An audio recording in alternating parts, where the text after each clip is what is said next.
Hello all, welcome and welcome back to my YouTube channel. आज के इस video में हम आधुनिक काल में द्विवेदी युग को देखने वाले हैं और यह पुस्तक हिंदी साहित्य का सरल इतिहास आचार्य विश्वनाथ त्रिपाठी द्वारा रचित है।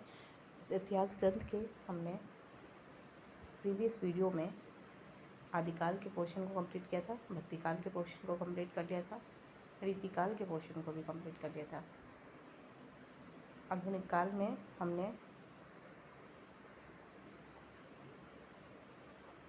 खड़ी बोली का गद्य का विकास एक वीडियो में कवर किया था। दूसरे वीडियो में हमने भारतेंदु हरिश्चंद्र के साहित्य और भारतेंदु मंडल के समस्त रचनाकार के या रचनाओं को ही देख सकते हैं, उस वीडियो में हमने कवर किया है। इस वीडियो में हम द्विवेदी युग की रचनाओं को देखने वाले हैं, इसके रचनाकार को देखने वाले हैं और इस युग की विशेषताओं को देखने वाले हैं। ठीक है, काव्यगत जो विशेषताएं हैं या रचनागत विशेषताएं जो हैं उसे हम इस वीडियो में देखने वाले हैं। तो वीडियो को स्टार्ट करते हैं। इस वीडियो में आज हम पढ़ने वाले हैं द्विवेदी युग को, और यह जो द्विवेदी युग है वो हम पढ़ रहे हैं हिंदी साहित्य का सरल इतिहास आचार्य विश्वनाथ त्रिपाठी द्वारा रचित इतिहास ग्रंथ के आधार पर। ठीक है, और इसे हम MCQs फॉर्मेट में कंप्लीट करने वाले हैं। तो सबसे पहला जो प्रश्न वो बनता है वो यही कि द्विवेदी युग का जो समय है वो कब से कब तक का है, यानी 1900 से 1920 का जो समय है ये क्या कहलाता है, द्विवेदी युग कहलाता है। भारतेंदु युगीन चेतना का जो विकास हुआ है वह हमें द्विवेदी युग में दिखाई देता है।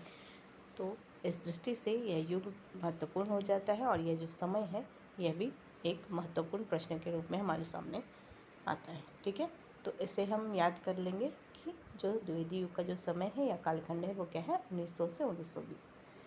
पढ़ते हैं पहले प्रश्न की ओर। पहला प्रश्न है, भारतेंदु एवं उनके समान धर्मा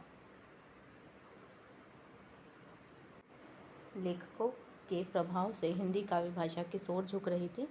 पहला ऑप्शन है ब्रजभाषा की ओर, दूसरा गद्य की ओर, तीसरा अवधी की ओर, चौथा उर्दू की ओर। इस प्रश्न का सही उत्तर गद्य की ओर। दूसरा प्रश्न देखते हैं।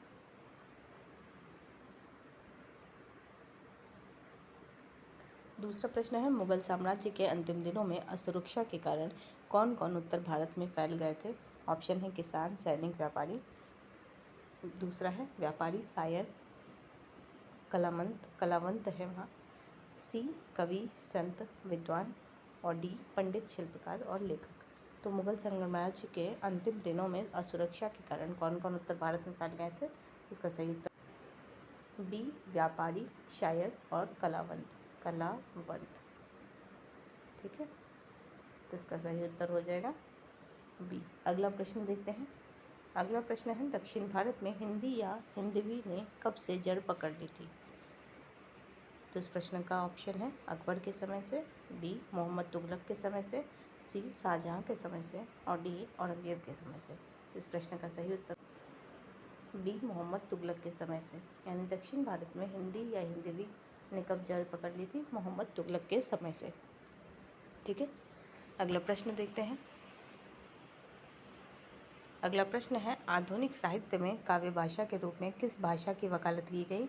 ऑप्शन एक है अवधी, दूसरा है ब्रजभाषा, तीसरा है खड़ी बोली, चौथा है उर्दू। इस प्रश्न का सही उत्तर हो जाएगा सी, खड़ी बोली। तो आधुनिक साहित्य में काव्य भाषा के रूप में किस भाषा की वकालत हुई, खड़ी बोली की। ठीक है, अगला प्रश्न देखते हैं। अगला प्रश्न है, ब्रजभाषा पिछले लगभग 200 वर्षों से किस प्रकार के काव्य की भाषा बनी हुई थी। ऑप्शन है भक्ति काव्य और वीर काव्य, नायिका भेद, नक्सिक वर्णन और दरबारी काव्य, लोकगीत और गाथा काव्य, और डी धार्मिक एवं नीति काव्य। तो इस प्रश्न का सही उत्तर हो जाएगा नायिका भेद, नक्सिक वर्णन और दरबारी काव्य के रूप में पिछले 200 वर्षों से ब्रजभाषा काव्य भाषा के रूप में बनी हुई थी। ठीक है, अगला प्रश्न देखते हैं। अगला प्रश्न है, रीतिकालीन दरबारी साहित्य के विरोध में कौन सी शक्ति सक्रिय थी। ऑप्शन है साम्राज्यवाद, स्वाधीन चेतना, पूंजीवाद, आधुनिकता। प्रश्न का सही उत्तर हो जाएगा स्वाधीन चेतना जो थी वो रीतिकालीन दरबारी साहित्य के विरोध में सक्रिय हो रही थी। अगला प्रश्न है, स्वाधीनता हमारा जन्मसिद्ध अधिकार है का नारा किसने दिया था? ऑप्शन है महात्मा गांधी, रविन्द्रनाथ ठाकुर, लोकमान्य तिलक, महावीर प्रसाद द्विवेदी। तो इस प्रश्न का सही उत्तर हो जाएगा लोकमान्य तिलक। जन्मसिद्ध अधिकार है यानी स्वाधीनता हमारा जन्मसिद्ध अधिकार है का नारा दिया था लोकमान्य तिलक ने। अगला प्रश्न देखते हैं। अगला प्रश्न है, 1904 में जापान ने किस देश को युद्ध में हराया था? इस प्रश्न में ऑप्शन है चीन, ब्रिटेन, रूस, फ्रांस। तो इस प्रश्न का सही उत्तर हो जाएगा रूस। 1904 में जापान ने किस देश को युद्ध में हराया था? रूस। ये सारे प्रश्न जो है वो पुस्तक से ही बनाए गए हैं। अगला प्रश्न देखते हैं। अगला प्रश्न है, 1907 में सरस्वती पत्रिका में किस विषय पर लेख छपा था? पहला ऑप्शन है स्वराज्य आंदोलन, दूसरा हड़ताल, तीसरा कर्मयोग, चौथा विदेशी वस्त्र बहिष्कार। सही उत्तर हो जाएगा हड़ताल, यानी 1907 में सरस्वती पत्रिका में हड़ताल विषय पर लेख छपा था। ठीक है, अगला प्रश्न देखते हैं। अगला प्रश्न है, लोकमान्य तिलक ने गीता को किस रूप में प्रस्तुत किया? तो इसका ऑप्शन है भक्ति मार्ग के ग्रंथ के रूप में, कर्मयोग का प्रतिपादक ग्रंथ, ज्ञान योग का ग्रंथ और संन्यास का ग्रंथ। तो इसका सही उत्तर होगा कर्मयोग का प्रतिपादक ग्रंथ के रूप में लोकमान्य तिलक ने गीता को प्रस्तुत किया। अगला प्रश्न देखते हैं। अगला प्रश्न है, कर्म सौंदर्य की अवधारणा किसने प्रस्तुत की?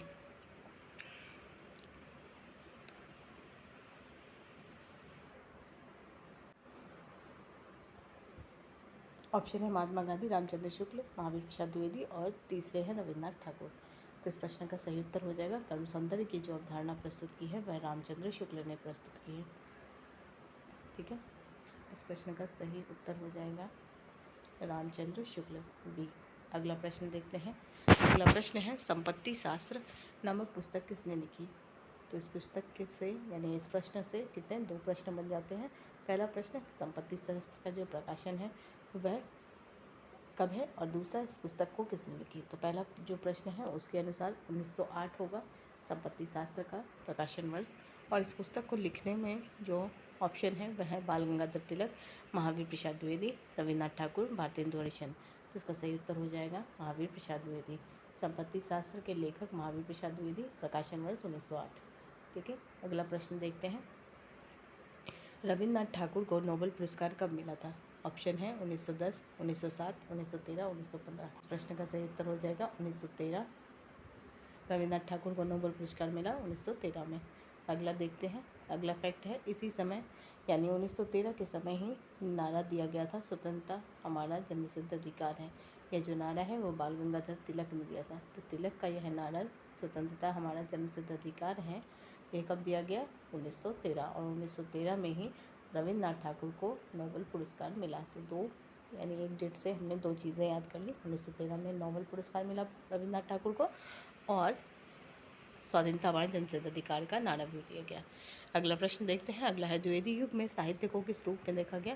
पहला है मनोरंजन का साधन, दूसरा ज्ञान राशि का संचित कोष, तीसरा है धर्म प्रचार का माध्यम, चौथा है व्यक्तिगत भावनाओं का प्रदर्शन। तो इस प्रश्न का सही उत्तर हो जाएगा ज्ञान राशि का संचित कोष। अगला देखते हैं। आधुनिक हिंदी साहित्य के इस काल को क्या कहा जाता है? पहला है भारतेंदु युग, दूसरा है द्विवेदी युग, तीसरा है छायावाद युग, चौथा है प्रगतिवाद युग। आधुनिक हिंदी साहित्य के इस काल को क्या कहा जाता है? तो इसका सही उत्तर हो जाएगा द्विवेदी युग, बी, द्विवेदी युग। ठीक है, अगला देखते हैं। अगला प्रश्न एक फैक्ट के रूप में है। पहले हम फैक्ट देख लेते हैं। फैक्ट में जैसे मैंने बताया था कि जो भी इस पुस्तक में आने वाले जितने भी रचनाकार या आलोचक के कथन हैं उनको हम महत्वपूर्ण समझेंगे, और उन्हीं से जो प्रश्न बनते हैं, कभी कभी कथन वाले जो प्रश्न हैं वो इन्हीं में से बनते हैं। ठीक है, तो विश्वनाथ त्रिपाठी की इस पुस्तक में रामचंद्र शुक्ल का यह कथन देखिए। पंडित रामचंद्र शुक्ल के शब्दों में, सरस्वती के संपादक के रूप में उन्होंने आई हुई पुस्तकों के भीतर और व्याकरण और भाषा की अशुद्धियाँ दिखाकर लेखकों को बहुत कुछ सावधान कर दिया। रामचंद्र शुक्ल जी का यह कथन किसके विषय में है? महावीर प्रसाद द्विवेदी के विषय में है। ठीक है, पहले ये जान लेते हैं। चूँकि द्विवेदी युग की बात हो रही है तो द्विवेदी युग महावीर प्रसाद द्विवेदी, तो यह जो युग है यह महावीर प्रसाद द्विवेदी के नाम पे ही बड़ा है। तो इस दृष्टि से महावीर प्रसाद द्विवेदी महत्वपूर्ण हो जाते हैं और उनके योगदान को उल्लेखित करते हुए रामचंद्र शुक्ल कहते हैं कि सरस्वती के संपादक के रूप में उन्होंने आई हुई पुस्तक के भीतर व्याकरण और भाषा की अशुद्धियाँ दिखाकर लेखकों को बहुत कुछ सावधान कर दिया। यद्यपि कुछ हठी और अनाड़ी लेखक अपनी भूलों और गलतियों का समर्थन तरह तरह की बातें बनाकर करते रहे, पर अधिकतर लेखकों ने लाभ उठाया और लिखते समय व्याकरण आदि का पूरा ध्यान रखने लगे।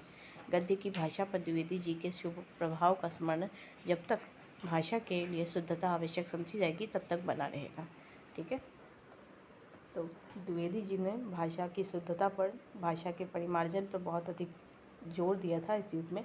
इस दृष्टि से उनका जो महत्व है वह बढ़ जाता है और रामचंद्र शुक्ल ने उनके इस महत्व को रेखांकित भी किया है। ठीक है, अगला देखते हैं। अगला है प्रश्न, हिंदी प्रचार का कार्य सर्वप्रथम किसने प्रारंभ किया? पहला है पंडित रामनारायण मिश्र, दूसरे हैं भारतेंदु हरिश्चंद्र, तीसरे हैं बाबू श्याम सुंदर दास और चौथे हैं ठाकुर शिव कुमार सिंह। का सही उत्तर हो जाएगा हिंदी प्रचार का कार्य सर्वप्रथम किसने किया था? भारतेंदु हरिश्चंद्र ने भी। अगला प्रश्न देखते हैं। अगला प्रश्न है, भारतेंदु ने हिंदी की उन्नति पर पद्मयी भाषण कहाँ दिया था? ऑप्शन है काशी, इलाहाबाद, बलिया के कॉलेज में, प्रयागराज विश्वविद्यालय में। तो भारतेंदु ने हिंदी की उन्नति में पद्यमय भाषण दिया था बलिया के एक कॉलेज में। अगला प्रश्न, हिंदी उद्धारिणी प्रतिनिधि मध्य सभा की स्थापना कब हुई? प्रश्न है, हिंदी उद्धारिणी प्रतिनिधि मध्य सभा की स्थापना कब हुई? इस प्रश्न 1884 में इसकी स्थापना हुई। कहाँ हुई? प्रयाग में हुई थी। ठीक है, प्रयाग में 1884 में हिंदी उद्धारिणी प्रतिनिधि मध्य सभा की स्थापना हुई। 1884 प्रयाग में।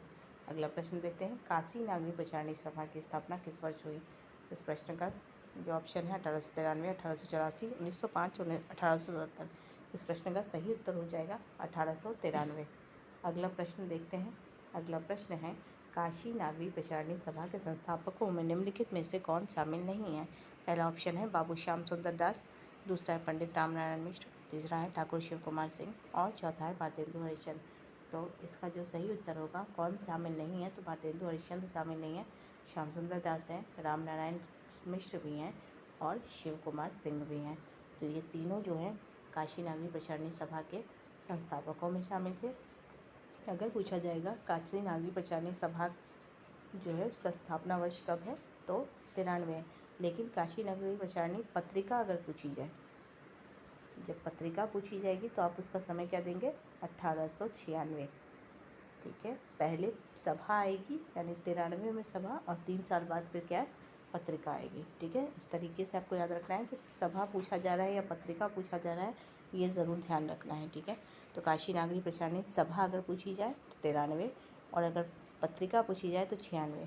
और सभा के संस्थापकों में आपने देख ही लिया, श्याम सुंदर दास, रामनारायण मिश्र और शिव कुमार सिंह थे। ठीक है, तो इसका सही उत्तर क्या हो जाएगा? डी, यानी कि नहीं है, भारतेंदु हरिश्चंद्र नहीं है। नागरी प्रचारणी सभा का प्रमुख उद्देश्य क्या था? तो इसका ऑप्शन है अंग्रेजों का प्रचार, नागरी लिपि और हिंदी साहित्य का संवर्धन। तो आंसर हमें यही मिल गया, नागरी लिपि और साहित्य का संवर्धन करना इसका मुख्य उद्देश्य था। अगला प्रश्न देखते हैं, वह है हिंदी शब्द सागर। ठीक है, ये पहली रचना है। हिंदी व्याकरण दूसरी रचना है। हिंदी साहित्य का इतिहास तीसरी रचना है। जैसे महत्वपूर्ण ग्रंथों का प्रकाशन किस संस्था द्वारा किया गया? तो इस प्रश्न का ऑप्शन देख लेते हैं, हिंदी उद्धारणी सभा, हिंदी साहित्य सम्मेलन, नागरी प्रचारणी सभा और भारतीय प्रेस परिषद। तो इसका सही उत्तर हो जाएगा हिंदी शब्द सागर जो है वह नागरी प्रचारणी सभा द्वारा प्रकाशित है। हिंदी व्याकरण भी और हिंदी साहित्य का इतिहास भी। तो नागरी प्रचारणी सभा इसका सही उत्तर हो जाएगा। अगला प्रश्न देखते हैं।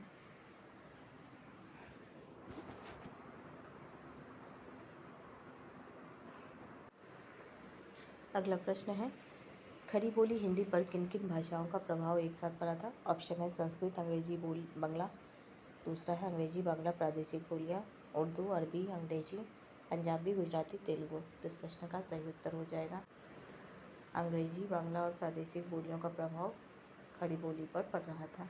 अगला प्रश्न देखते हैं। अगला प्रश्न है, किसने खड़ी बोली हिंदी को एक व्यवस्था देने का प्रयास किया? ऑप्शन है रामचंद्र शुक्ल, मैथिली शरण गुप्ता, महावीर प्रसाद द्विवेदी और मुकुंद गुप्ता। तो इस प्रसाद महावीर प्रसाद द्विवेदी। ठीक है, अगला प्रश्न देखते हैं। प्रश्न है सरस्वती पत्रिका के संपादन का दायित्व द्विवेदी जी ने कब संभाला? ऑप्शन है 1885, 1903, 1920 और 1947। तो इस प्रश्न का सही उत्तर हो जाएगा 1903 में।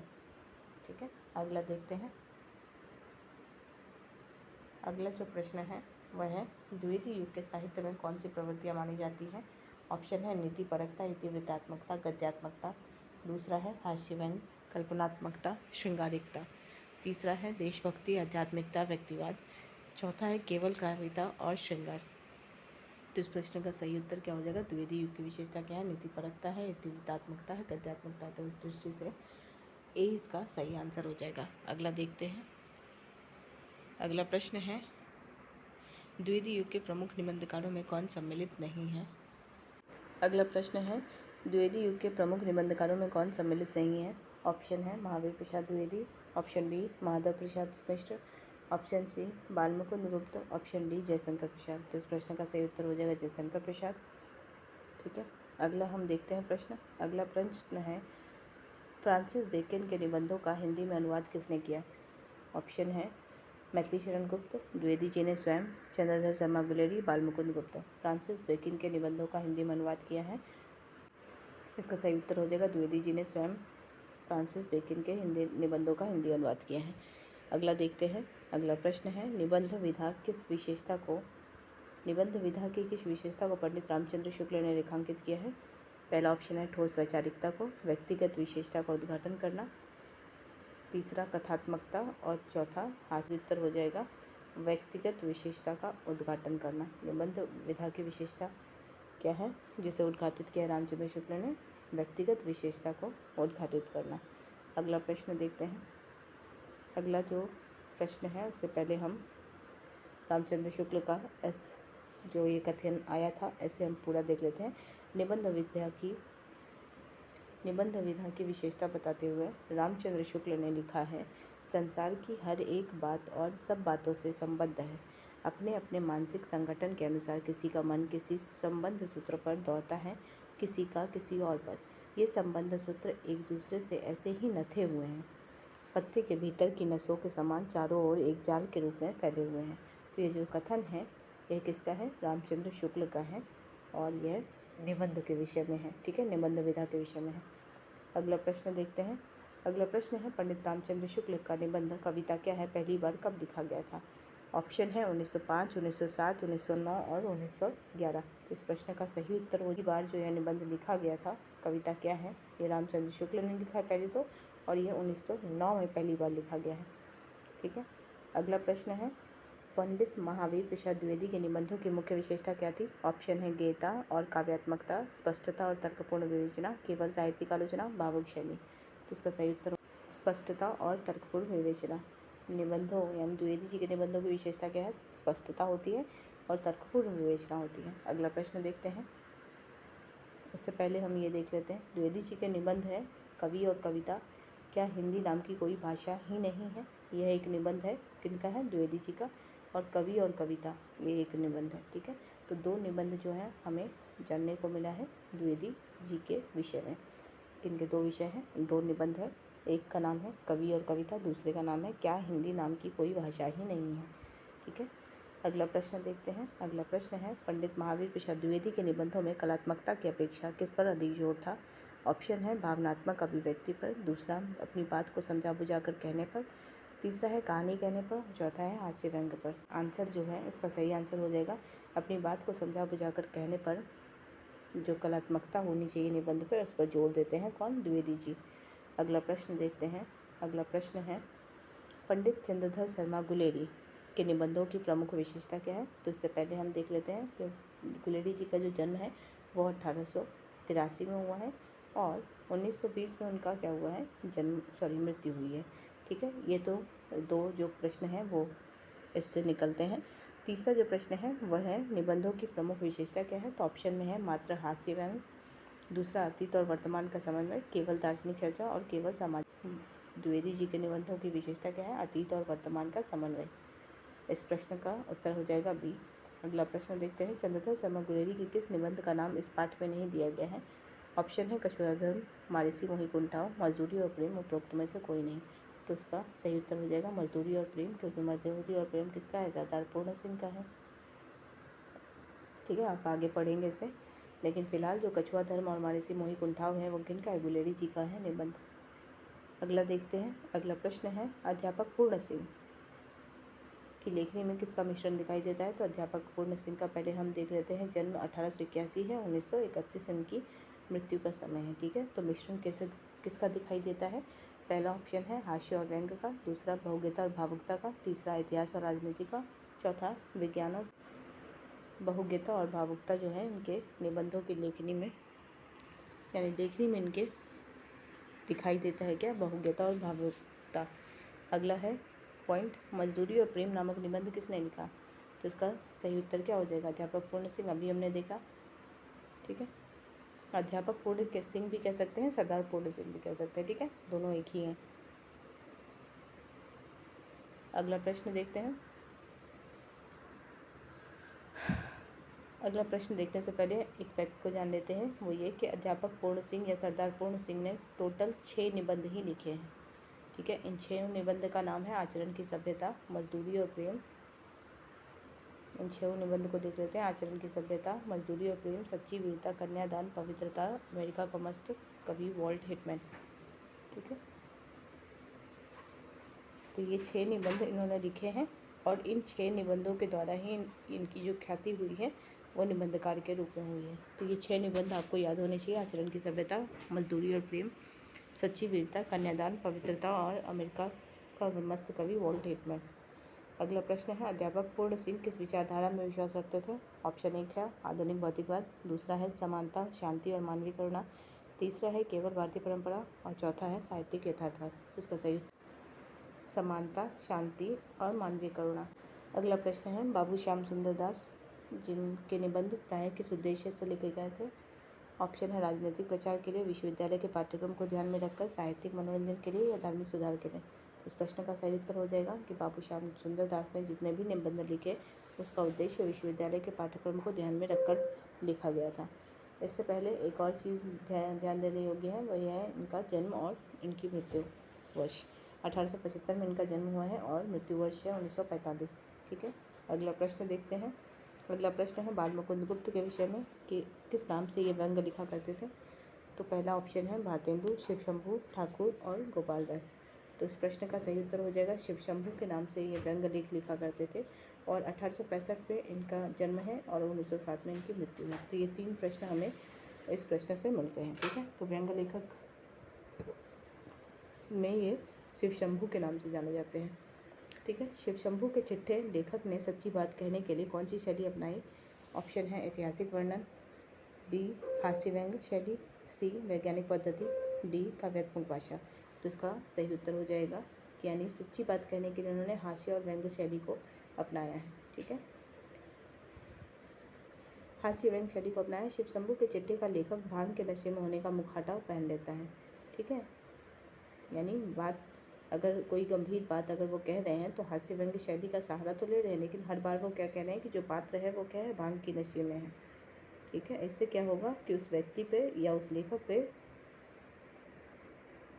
किसी भी प्रकार का जो कहते हैं कि एक जो विरोधात्मक जो चीज़ें हैं वो नहीं होंगी। ठीक है, तो इसलिए वो पहले ही ये कह सकते हैं डिक्लेयर कर रहे हैं कि वो जो लेखक है वो भांग के नशे में होकर ये जो बातें हैं वो लिख रहा है या वो बातें कह रहा है। ठीक है, अगला जो पॉइंट है वो है द्विवेदी युग के निबंधों का सर्वाधिक उन्नत रूप किस लेखक में मिलता है? ऑप्शन 1 है महावीर प्रसाद द्विवेदी, चंद्रधर शर्मा गुलेरी, रामचंद्र शुक्ल और प्रेमचंद। तो इसका सही उत्तर हो जाएगा रामचंद्र शुक्ल। ठीक है, तो रामचंद्र शुक्ल जो है वो द्विवेदी युग के लेखक के निबंधकार हैं और उन्नत कह सकते हैं जो रूप वो रामचंद्र शुक्ल में दिखाई देता है। अगला प्रश्न, हिंदी का पहला उपन्यास परीक्षा गुरु किसने लिखा? तो इसका सही उत्तर होगा लाला श्रीनिवास दास। ये हम स्टार्टिंग से ही पढ़ते आ रहे हैं। अगला जो है वह है चंद्रकांता उपन्यास कब प्रकाशित हुआ था? चंद्रकांता के विषय में भी हमने पढ़ा था कि रामचंद्र शुक्ल बता रहे थे कि उसको पढ़ने के लिए क्या है, लोगों ने उर्दू भाषी जितने भी लोग थे उन्होंने हिंदी सीखी। तो इसका जो समय है उपन्यास का प्रकाशन वर्ष 1891 जो है चंद्रकांता उपन्यास का प्रकाशन का समय है। ठीक है, अगला प्रश्न देखते हैं। अगला प्रश्न है, द्विवेदी युग में उपन्यासों को अधिकतर कथाओं पर किसका प्रभाव दिखाई देता है? ऑप्शन एक है पश्चिमी साहित्य का, दूसरा मध्यकालीन कथाओं का, तीसरा धार्मिक ग्रंथों का, चौथा लोक कथाओं का। तो कथाओं का जो प्रभाव है वो हम उपन्यासों में देखते हैं द्विवेदी युग में। ठीक है, अगला प्रश्न, द्विवेदी युग में अनुवाद किन किन भाषाओं में हुआ? तो इस प्रश्न का ऑप्शन है बांग्ला, केवल बांग्ला से, बांग्ला, उर्दू, मराठी एवं अंग्रेजी से, तीसरा है उर्दू और अंग्रेजी से, चौथा केवल मराठी से। तो इस प्रश्न का सही उत्तर क्या हो जाएगा? बांग्ला, उर्दू और मराठी व अंग्रेजी से इस युग में भाषाओं का अनुवाद हुआ है। अगला प्रश्न देखते हैं। अगला प्रश्न है, पंडित किशोरी लाल गोस्वामी का जन्म वर्ष किस वर्ष हुआ था? तो इसका सही उत्तर क्या हो जाएगा? 1865। ठीक है, 1865 इनका जन्म है और 1932 इनकी मृत्यु है। तो इसका सही उत्तर हो जाएगा 1865। अगला प्रश्न देखते हैं, पंडित किशोरी लाल गोस्वामी ने कुल कितने उपन्यास लिखे? ऑप्शन एक है 55, दूसरा 60, तीसरा 65, चौथा 70। इस प्रश्न का सही उत्तर हो जाएगा 65 उपन्यास गोस्वामी किशोरी लाल ने लिखे हैं। ठीक है, 65। अगला प्रश्न देखते हैं। अगला प्रश्न है 65 में, अगर हम देखें तो 65 में यहाँ पे कुछ जो उपन्यास है वो है, जैसे तारा चपला है, नवे समाज चित्र हैं, तरुण तपस्विनी है, कुटुरवासिनी है, रजिया बेगम वहिया, रंगमहल में हलाल, लीलावती का आदर्श भी है, सती है, राजकुमारी है, लवंगलता है, आदर्श वाला, हीराबाई है, लखनऊ की कब्रैया, शाही महल जरा। तो ये सभी रचनाएं किनकी हैं? किशोरी लाल गोस्वामी की हैं। अगले प्रश्न को देखते हैं। अगला प्रश्न है, निम्नलिखित में से कौन सा उपन्यास पंडित किशोरी लाल गोस्वामी का नहीं है? तो ऑप्शन है लवंगलता, हीराबाई, भोजपुर का ठग, लखनऊ की कढ़ी। तो इस प्रश्न का सही उत्तर क्या हो जाएगा? लवंगलता है, हीराबाई है, भोजपुर का ठग नहीं है, लखनऊ की कढ़ी है। ठीक है, तो ये जो तीन है वो किशोरी लाल गोस्वामी का है, लेकिन भोजपुर का ठग नहीं है। भोजपुर का ठग गोपाल राम गहमरी की रचना है। ठीक है, अगला देखते हैं उपन्यासों, गोस्वामी जी के उपन्यासों की प्रमुख विशेषता क्या थी?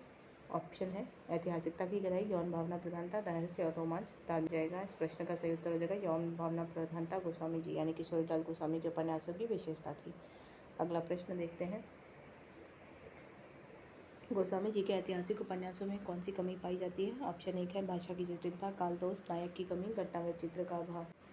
कालदोष जो है उनके ऐतिहासिक उपन्यासों में कमी पाई जाती है। अगला प्रश्न है, गोपाल बाबू गोपाल राम गहमरी 1866 से 1946 यानी जन्म 1866 और मृत्यु 1946 किस विधा के लिए प्रसिद्ध थे? ऐतिहासिक उपन्यास, जासूसी उपन्यास, प्रेम कथा उपन्यास और हास्य उपन्यास। तो गोपाल राम गहमरी को जासूसी उपन्यास और इन्हें कानन डायल भी कहा जाता है। ठीक है, कानन डायल भी कहा जाता है। तो ये जो गोपाल राम गहमरी है वो जासूसी उपन्यासकार है। ठीक है, तो इस प्रश्न का सही उत्तर हो जाएगा बी।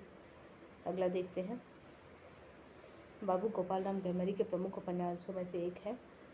ऑप्शन है आदर्शवाला, शाही महल जरा, भोजपुर का ठग, लवंगलता।